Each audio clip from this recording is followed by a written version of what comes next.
জানেন, বাবার বাড়ি এসেছি আর এখানে বাবা পুকুরে বড় জাল টেনে মাছ ধরছে। কেন কি পরের দিন আমাদের নবান আছে আর সবাইকে মাছ দিতে হবে, তাই জন্য প্রচুর মাছ লাগবে।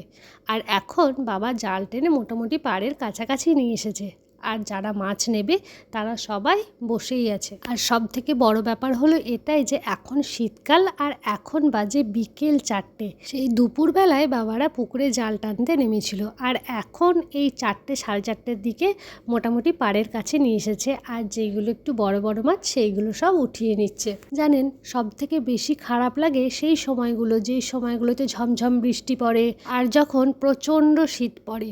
তখন বাবারা যখন পুকুর থেকে মাছ ধরার টাইম আসে, তখন ওই ঝমঝম বৃষ্টিতে বা ওই থরথর কাঁপতে কাঁপতে পুকুরে নামে সেই ভোরবেলায়, যাতে ওই মাছগুলোকে সকাল হতে হতে উঠিয়ে নিয়ে বাজারে দেওয়া যায়। আমরা তো বাড়িতে থাকি অনেক আরামেই, কিন্তু আমাদের অনেক কষ্ট হয় যে বাবা এই শীতকালে বা বর্ষাকালে ওই পুকুর পাড়ে গিয়ে মাছ ধরছে। তবে এখন বিকেল হয়ে গেছে নাকি জানি না, মাছ সেরকম প্রথমবারে ওঠেনি, তাই আবার দ্বিতীয়বার জাল টেনেছিল। তবে এর আগে কখনো বাবার জাল টেনে মাছ ধরা আমার দেখা হয়নি।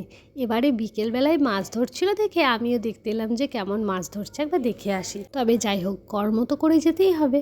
আজ তাহলে আসি, সকলেই ভালো থাকবেন, সুস্থ থাকবেন। ভিডিওটি কেমন লাগলো অবশ্যই জানাবেন। টাটা।